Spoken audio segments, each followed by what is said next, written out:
Man, where do I start from? Um, man,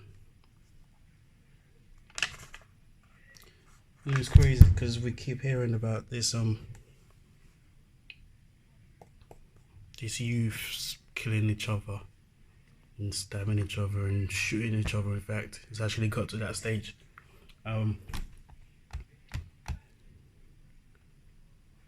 It's a sad, depressing time in London right now, where these youths feel like they have the lives of other people in their hand, and I believe that as a community we need to come together. We need to stand up and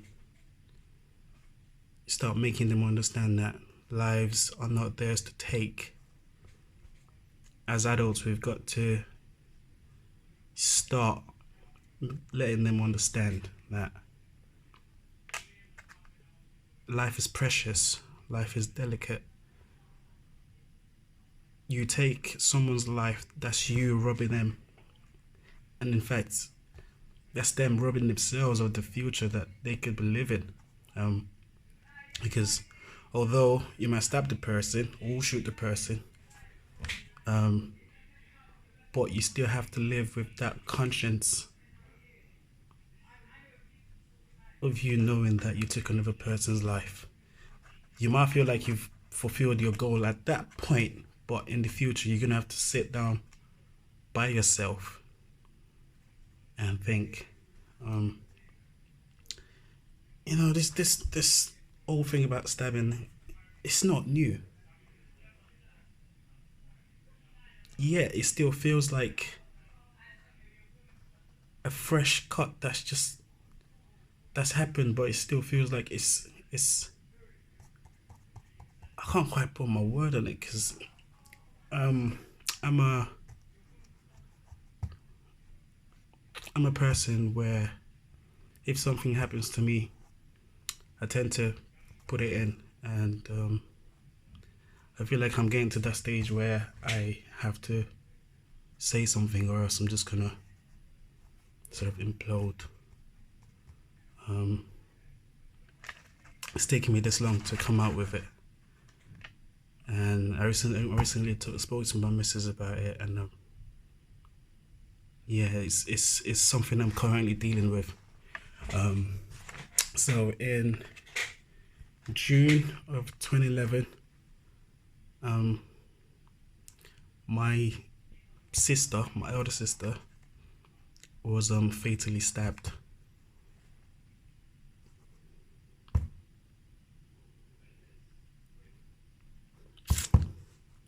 She was fatally stabbed while she was 9 months pregnant. Reason for this happening was she had a friend, or sort of a family friend, she'd lent money to, and he hadn't sort of returned the money to her, and according to her, while she was still alive temporarily, she had informed the police that she had asked him about the money, to which he'd gone into the kitchen. Mind you, this is how brazen he is. He'd gone into the kitchen and picked up a knife and stabbed her in the stomach several times while she was with child. I had my nephew in there. I had two of my nephews. One was 2 at the time, and the other she was carrying. I saw a few of the pictures. I don't believe my dad knows this, but at one point I was going through his system, and I happened to see a few of the pictures that had been taken, and I saw the incisions of the knife in the baby, and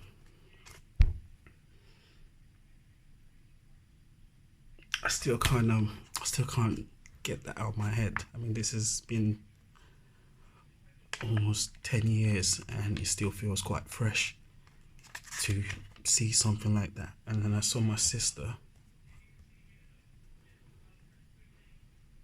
and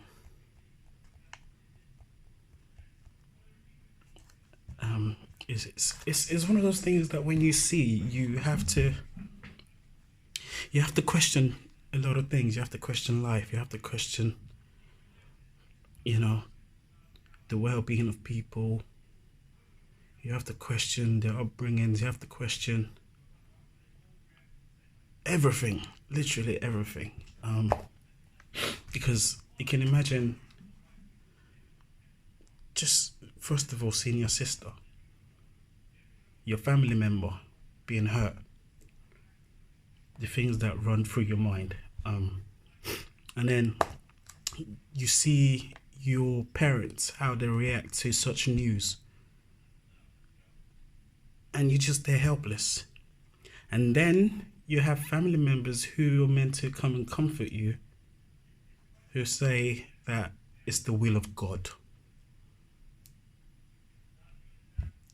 And then tell you that if there was a time to go, they tell you you've got to be strong for your family.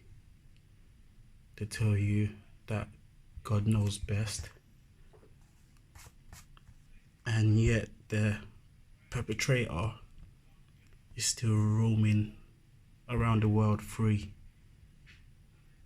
I mean, you can't begin to comprehend the pain, the anger, the frustration that's running through the body. And then you think into the future, into our times right now, how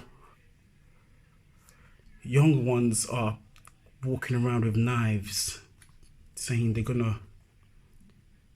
using this term, they're gonna chef you, like they're gonna stab you up. And you're thinking, first of all, life is not yours to take. Secondly, put down the knife. It's not worth the hassle. It's not worth the pain. These are pain that family members have to go through all their life. They have to go day by day knowing that they can't see a family member.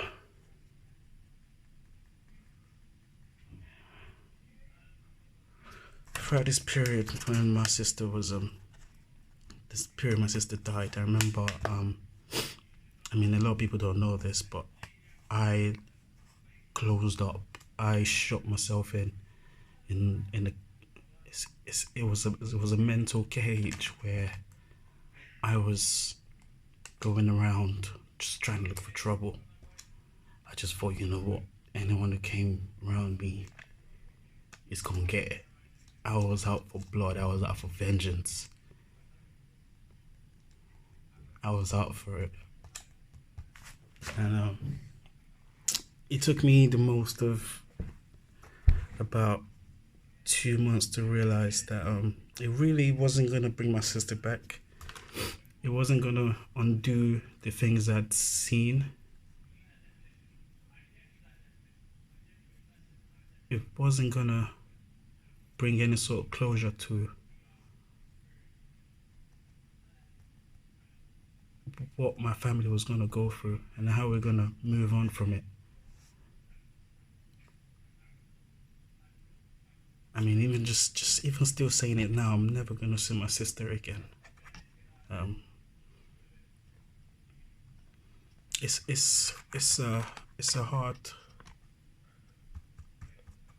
a hard one to swallow. I mean, even just the fact that I've got kids that won't be able to call my sister and be like, "Oh, auntie, can I talk to you?" Or just me being like, "Oh, hey sis, how you doing?" I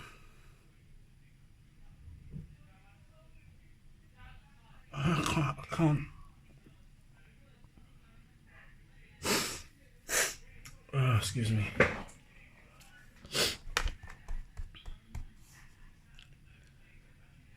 And yet you still have this this mentality, especially in London, where,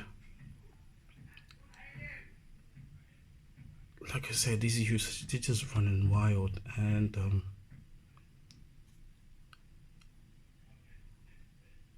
we need to start doing things. We need to come out and start talking.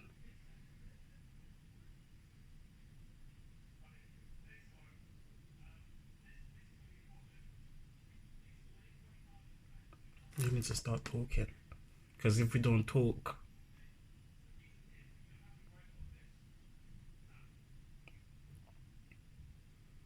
it's a mental thing. It's a mental thing. Because I mean, up till now, I didn't think I had a voice. I didn't think I had a. My voice had a reasoning. Because I thought, who am I? Who am I to talk? I'm a nobody. I go about my daily life. I provide for my family. I pay my taxes.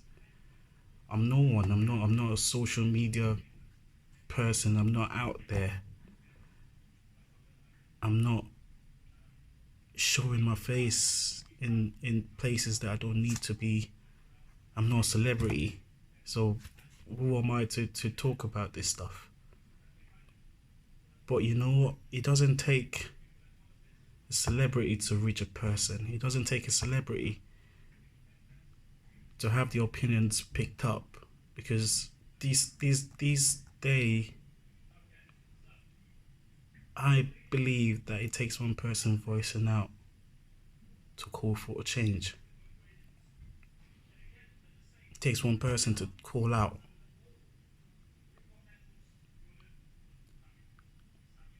Because, I mean, this is a world where we are raising kids. I've got 2 kids. I'm a father, right? And I am afraid for the future of my kids. I am terrified of the world that I have brought them in. I mean, it is very unclear.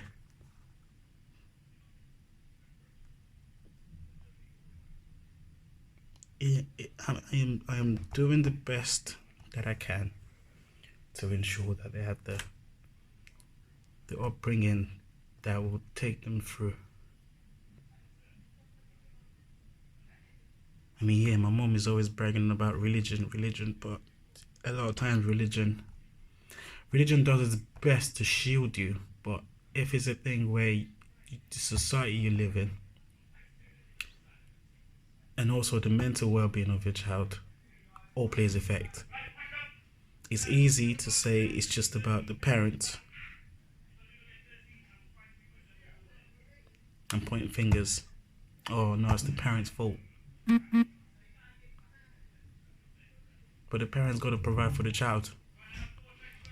It's in the parents' duty to make sure that the child is well catered for. Now, I know for sure I can't be protecting my child 24/7. Especially when they're growing up. So it's the thing where, as parents, we're doing the best as we can. And salute to all the parents out there. Salute to all the fathers, all the mothers, single or both of you together, doing the best you can to make sure that your child has everything. Because trust me, those are the things that help.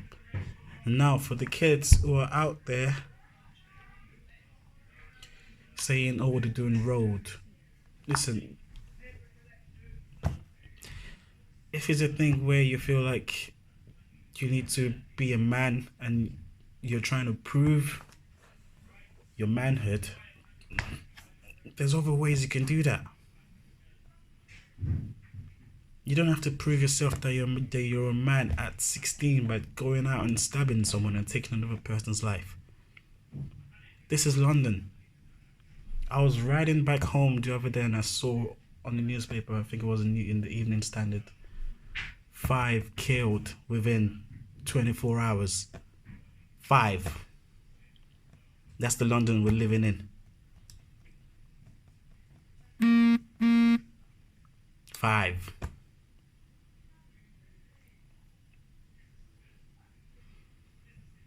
And then on the side note, I saw how we have a president attacking another man of power, undermining another man of power about how he's handling this situation. This is the same man who in 1989 wanted the death penalty for 5 young kids over the alleged rape of a person in the park. This is the same man who's condemning our mayor.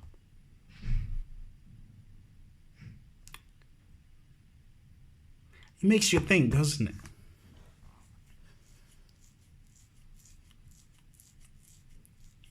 It makes you think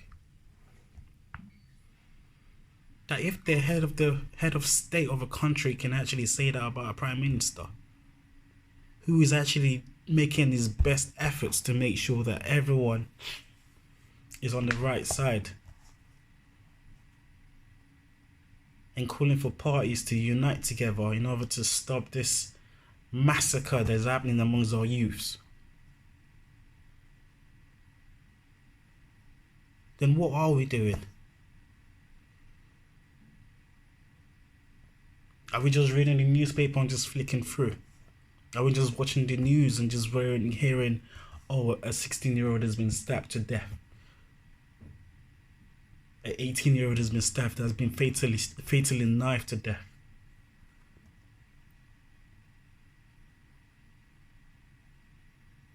We've got to stand up.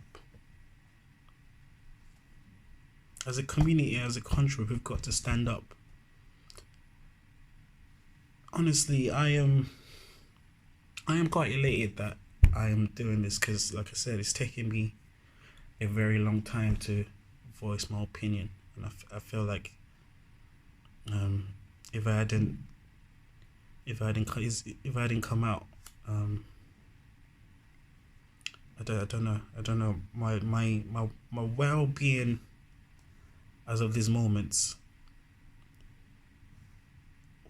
It was getting to me. It was really getting to me. Because now even taking my kids to the park worries me.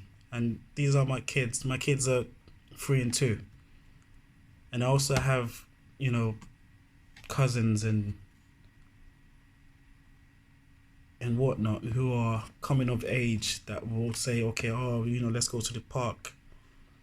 And it worries me because I never know what's out there. I can't be with them 24/7. I can't always shield them. I am one person.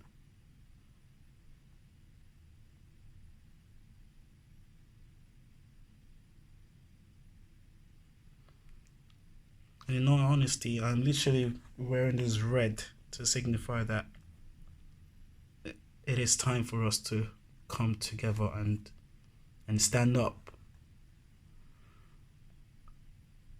We gotta come together as a community.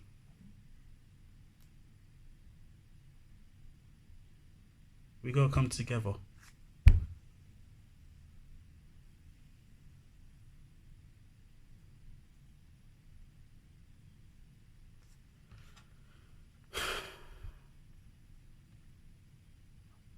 Families are going through pain and sorrow.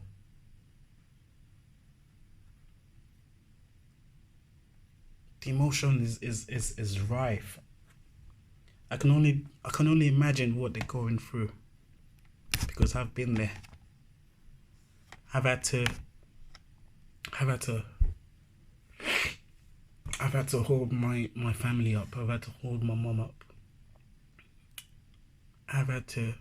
I've seen her go through all the stages.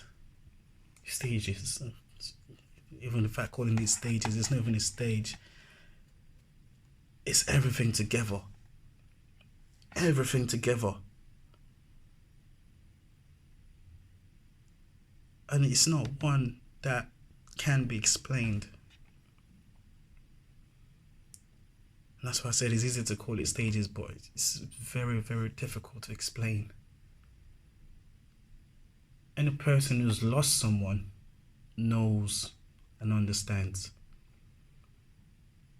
But if it's a thing where this has happened and the person in question who's done this hasn't been apprehended, it's even worse, because you have to go through life knowing that there is no justice hasn't been served. No one has been held accountable.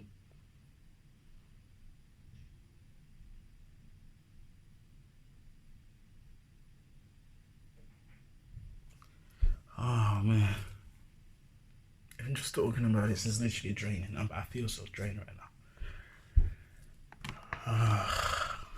Listen, I work in this school, alright? I see kids come and go. I've seen a few kids come and I've seen a few kids go. I have tried the best I could to sway them, because it's all fun and games when you see a kid talking about what gangs they're repping and how they're gonna ride for the community. But then you gotta ask, how are you riding for your community? What impact are you having for your community?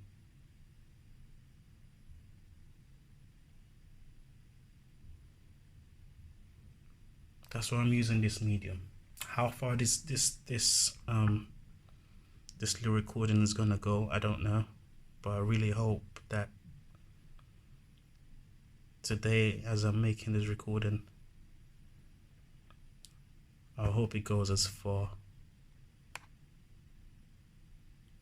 because I am sick and tired of looking at the news, hearing the news about how a family has to go through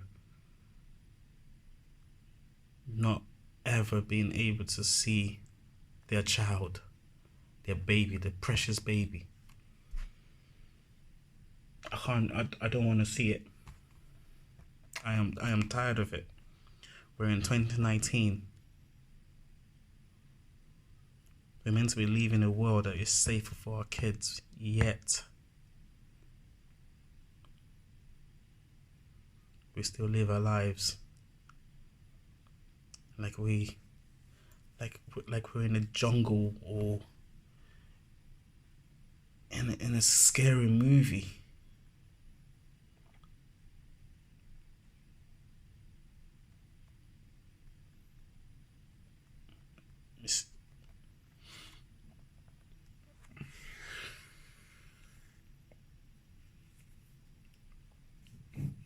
No. So, I hope this message gets through to you, and it warrants calling for a change of some sort, because the youths are the future. They really are the future, and I strongly believe that if we don't intervene right now, we would not have a future to call home. We would not have a safe future to call home, because all our kids will be either 6 foot under or institutionalized. That's no future we want to live in. No, it's not. We want a future full of leaders, rightful leaders. Leaders who actually talk and deliver.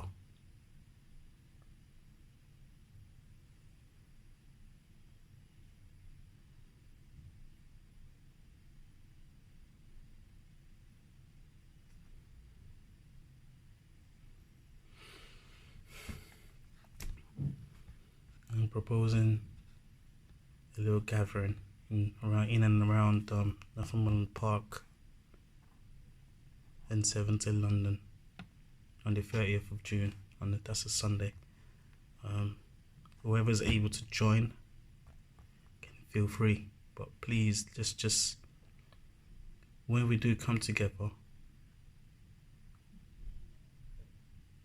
let's come as a symbol.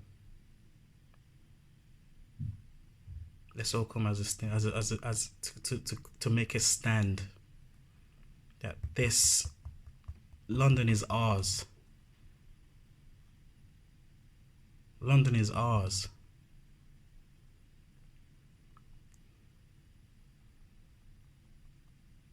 When we do come, let's come in solidarity. Let's come in red to represent for all the fallen people, for all the lives lost, for all the future that will never see. Let's come together. Let's make a stand together. 30th of June, Northumberland Park. Let's make it happen. Spread the word. Let's make it happen. It's high time. Even if we're starting